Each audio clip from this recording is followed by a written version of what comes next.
ವಿದ್ಯಾರ್ಥಿ ಜೀವನ ಅತ್ಯಂತ ಅಮೂಲ್ಯವಾದದ್ದು. ಈ ಸಮಯವನ್ನು ಸರಿಯಾಗಿ ಬಳಸಿಕೊಂಡು ಪಠ್ಯದ ಜೊತೆಗೆ ಪಠ್ಯೇತರ ಚಟುವಟಿಕೆಗಳಲ್ಲೂ ತಮ್ಮನ್ನು ತೊಡಗಿಸಿಕೊಂಡು ತಮ್ಮ ವ್ಯಕ್ತಿತ್ವವನ್ನು ಇಮ್ಮಡಿಗೊಳಿಸಿಕೊಳ್ಳಬೇಕು. ಇತ್ತೀಚಿನ ದಿನಗಳಲ್ಲಿ ವಿದ್ಯಾರ್ಥಿಗಳು ಮೊಬೈಲ್, ಟಿವಿ, ಅಂತರ್ಜಾಲದಲ್ಲಿ ಮುಳುಗಿ ತಮ್ಮ ಅಮೂಲ್ಯ ಸಮಯಗಳನ್ನು ಹಾಳು ಮಾಡಿಕೊಳ್ಳುತ್ತಿರುವುದು ಅತ್ಯಂತ ಅಪಾಯಕಾರಿಯಾದ ಬೆಳವಣಿಗೆಯಾಗಿದೆ. ಇವುಗಳನ್ನು ಒಳ್ಳೆಯ ಉದ್ದೇಶಕ್ಕೆ, ಜ್ಞಾನ ಸಂಪಾದನೆಗೆ, ಪ್ರಪಂಚ ಜ್ಞಾನ, ವಿಷಯ ಜ್ಞಾನವನ್ನು ಗಳಿಸಲು ಮಾತ್ರ ಬಳಸಿಕೊಳ್ಳಬೇಕು. ವಿದ್ಯಾರ್ಥಿ ದೆಸೆಯಿಂದಲೇ ಉನ್ನತ ಗುರಿಯನ್ನು ಹೊಂದಿ ಅದನ್ನು ಈಡೇರಿಸಿಕೊಳ್ಳಲು ಕಠಿಣ ಪರಿಶ್ರಮದ ಮೂಲಕ ಮುನ್ನಡೆಯಬೇಕು. ಆಗ ಮಾತ್ರ ಉನ್ನತ ಸಾಧನೆ ಸಾಧ್ಯ ಎಂದು ಕುಮಟಾ ಅಂಕೋಲಾ ವಿಭಾಗದ ಸಹಾಯಕ ಆಯುಕ್ತರಾದ ಕಲ್ಯಾಣಿ ಕಾಂಬಳೆ ಹೇಳಿದರು. ಅವರು ಕುಮಟಾದ ಡಾಕ್ಟರ್ ಎ.ವಿ. ಬಾಳಿಗ ವಾಣಿಜ್ಯ ಮಹಾವಿದ್ಯಾಲಯದಲ್ಲಿ ಹಮ್ಮಿಕೊಂಡಿದ್ದ ಪ್ರಸಕ್ತ ಸಾಲಿನ ಬಹುಮಾನ ವಿತರಣಾ ಸಮಾರಂಭವನ್ನು ಉದ್ಘಾಟಿಸಿ ಮಾತನಾಡಿದರು.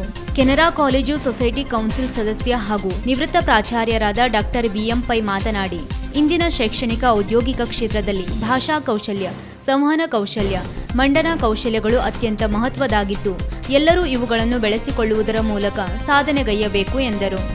ಅಧ್ಯಕ್ಷತೆ ವಹಿಸಿ ಮಾತನಾಡಿದ ಪ್ರಾಚಾರ್ಯ ಡಾಕ್ಟರ್ ಎನ್.ಡಿ. ನಾಯ್ಕ, ನಮ್ಮ ಮಹಾವಿದ್ಯಾಲಯದಲ್ಲಿ ವಿದ್ಯಾರ್ಥಿಗಳ ಸರ್ವತೋಮುಖ ವ್ಯಕ್ತಿತ್ವದ ಬೆಳವಣಿಗೆಗೆ ಪಠ್ಯದ ಜೊತೆಗೆ ಎನ್ಎಸ್ಎಸ್, ಎನ್ಸಿಸಿ, ಸಾಂಸ್ಕೃತಿಕ ವಿಭಾಗ, ಕ್ರೀಡಾ ವಿಭಾಗ, ವೃತ್ತಿ ಮಾರ್ಗದರ್ಶನ, ಘಟಕ ಉದ್ಯೋಗಾವಕಾಶ, ಮಹಿಳಾ ಕೋಶ ಮೊದಲಾದವುಗಳು ಅಸ್ತಿತ್ವದಲ್ಲಿದ್ದು ಇವುಗಳ ಮೂಲಕ ವಿದ್ಯಾರ್ಥಿಗಳು ತಮ್ಮ ವಿವಿಧ ರೀತಿಯ ಕೌಶಲ್ಯಗಳನ್ನು ಪ್ರದರ್ಶಿಸಲು ಅವಕಾಶ ಕಲ್ಪಿಸಲಾಗಿದೆ ಎಂದರು.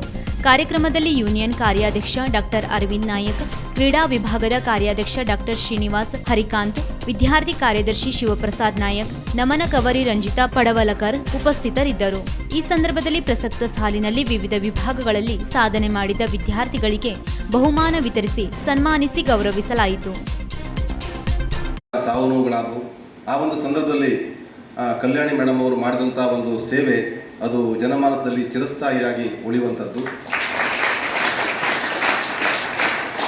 ಹಗಲಿರುಳು ಅಲ್ಲಿಯ ಸಂತ್ರಸ್ತರ ಜೊತೆಗಿದ್ದು ಅಲ್ಲೇ ಸ್ಥಳದಲ್ಲೇ ಮೊಕ್ಕಾಂ ಹೂಡಿ ಅವರ ಕಷ್ಟ ನಷ್ಟಗಳಿಗೆ ಸ್ಪಂದಿಸ್ತಾ ಅವರ ಸಮಸ್ಯೆಗಳನ್ನು ಆಲಿಸ್ತಾ ನಂತರ ಏನೋ ಒಂದು ಡಿಸಿಷನ್ ತಗೊಂಡು ನನಗೆ ಇಲ್ಲಿ ಪ್ರಾಂಶುಪಾಲ್ ಮಾಡಿದರು. ನಾನು ನಂತರ ಈಗ ಇನ್ನು 2 ಜನ ಇಲ್ಲಿ ಪ್ರಾಂಶುಪಾಲರಾಗಿದ್ದಾರೆ. ಈಗ ಮೊದಲೇ ರೇವತಿ ನಾಯ್ಕ ಅವರು ಹಾಗೂ ಪ್ರೆಸೆಂಟ್ ಫಿಸಿಕ್ಸಿನ ವೀಕ್ಷಕ ಮಹಾಪ್ರಭುಗಳೇ, ನಮ್ಮ ಚಾನಲ್ ಅನ್ನು ಸಬ್ಸ್ಕ್ರೈಬ್ ಮಾಡಿ, ಶೇರ್ ಮಾಡಿ, ಪ್ರೋತ್ಸಾಹಿಸಿ.